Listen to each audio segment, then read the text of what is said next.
السلام عليكم. شيخ وانت اللي ورن لهذا يسقى إنه يدين وضابة يحيد. على كل حال guurka iyo tirtirsiintiisu waa wax naftu iska jeceshayba marka hore oo iyadoo cunno lagu tirtirsiyey wax cun haddii lagu idhaa ka war awal baad u heellanayd guurkuna waa sidoo kale laakiin dhaqanka qofka muslimka ah guriguu ka muuqdaa umamkuna jiritaanka ummadeedna waa guryo laysu geegeeyey guryuhu hadday degan yihiin oo xasiloon yihiin oo ilaahay cabsidiisa ay ku maran tahay ummadoo dhan baa xasilaysa guryuhu hadday karayaanna waxay u badan tahay inaan dadkuna degin sideedabana bini aadamku xuquuq kuma wada socdo xuquuqda waa wax adag haddii lagu yidhaahdo xaqayga halkaa dhig adna xaqiisa halkaa dhig laba qofoo bini aadami waa adagta laakiin bini aadamku wuxuu ku wada socdaa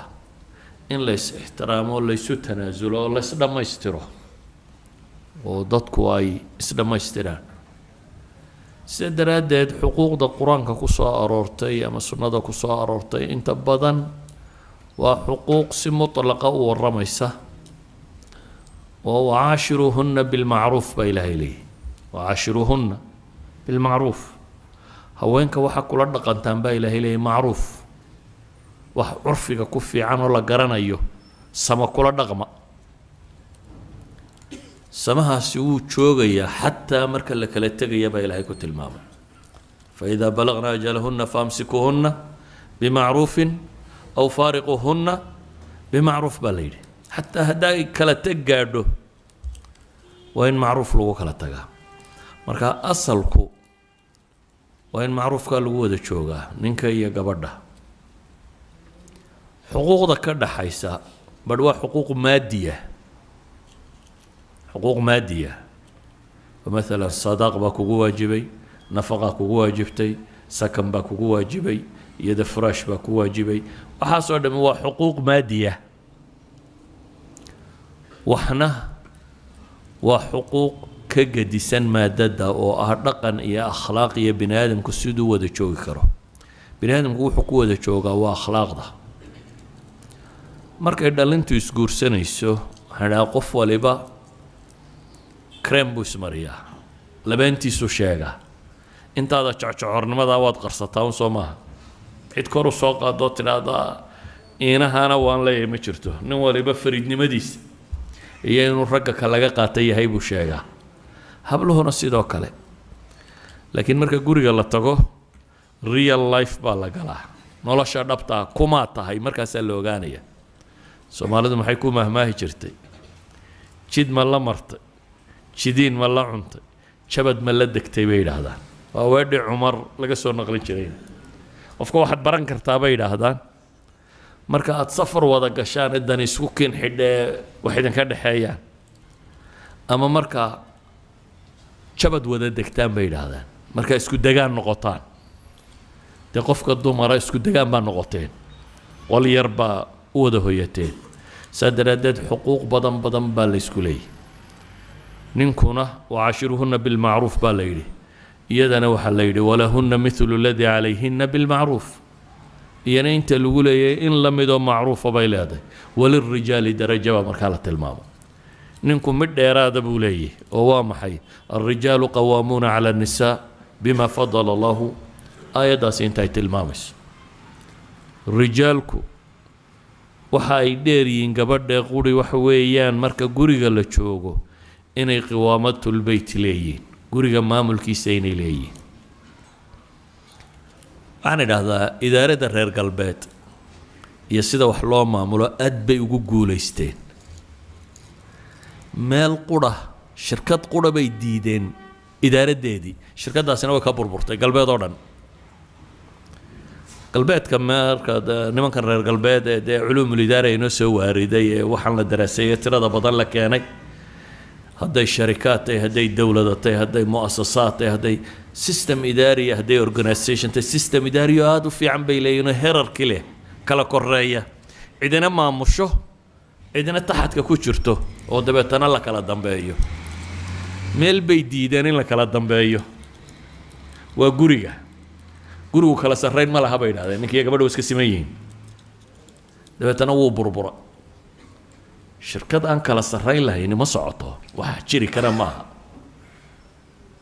ولذلك النبي عليه الصلاة والسلام وحتى المامي صدح قف هداتنا ما لعد لا جوكتان أمير ياش هذا سفر كشرتان أمير سمايس تبع بن آدم كهدو وذا النولي هيبة وين شرتا عد وحدارين عد وحمامول يسوين شرتا سناني ما شرتو لقى هذا لما يبن آدم لماذا ما كسي منا ها أدقي ما دحوينه بن آدم لماذا ما كسي منتين لكن سلطة لا يدراده والله إجمدي إنه سلطة داسي هيو guriga sultadiisa waxay gacanta ugu jirtaa ninka hadday sulta timaadana maamul hadduu yimaadana maxaa ka waajiba taaca maamul aan la adeecayni ma jiro hadii la yidhahdo shirkadda nin baa maamula laakiin shaqaalu ku yeeli maayaan mayay shirkad soconaysa noqonaysaa dii maamul yimaadana waa in taaca timaada sidaa ogeed baa qur-aanku wuxuu tilmaamayaa rijaalku iyagaa qiwaamatulbeyt leh maamulka guriga iyagaa leh dumarkana markaa waxa korkooda saaran taaca inay la yimaadaan wuxuu nabigu alayhi salaatu wasalaam haddaan cid uun faraya inay cid u sujuuddo gabadhaan odhan lahaa ninkaaga u sujuud macnaheedu waxa weeyaan inay taaca mutlaqa oo bilmacruufa oo la timaado ayaa iyana saaran haddii inaha la waayo in ninkuna dhaqan fiican guriga kula dhaqmo oo dhaqanka fiican inagu xagga lacagtun baynu ka naqaanaa ninka reerka biil fiican siiya waxaa fiican siiya waxaynu moodnaa inuu nin fariida yahay laakiin maadada maaha maadada waxa ka fiican dhaqanka kale wax allaaliya waxay diintu ina fartay waxa ugu horeeya ciddan aa wada nooshiin hadday naxariistay hadday cafis tahay hadday waxaad shareecadu ina fartay ee akhlaaqiyaata meesha lagu mumaaraseeyo meesha lagu dhaqangeliya waa guriga marka waxa habboon qofka muslimka ahi inuu gurigiisa dhaqankaa ku yeesho ixtiraam laba qof oo is ixtiraamaya inay noqdaan laba qof oo hadal fiican ku wada hadlaya inay noqdaan laba qof oo hadday wax isu sheegayaan si maangal ah iyo waqti ay suurtagal tahay isu sheegaya inay ahaadaan laba qof oo kala dambeyn leh inay ahaadaan laba qof oo isqadarinaya inay ahaadaan waxa laaliya waxa uu qur-aanku inoo tilmaamay ama xadiista nebigu calayhi salaatu wasalaam inoo tilmaamtay ee dhaqan ee akhlaaqiyaata waxa la rabaa cidda aynu la nool lahay inaynu kula dhaqanno waanagoo waa adagtay ma fududa laakiin waxay u baahan tahay in la mumaaraseeyo waxay u baahan tahay in isku daygeennu bato idan ka warrami mayno xuquuqda maadiga ah inay meher kugu leedahay soomaalidu meherka dee deen bay isaga haysataayoo ma bixiso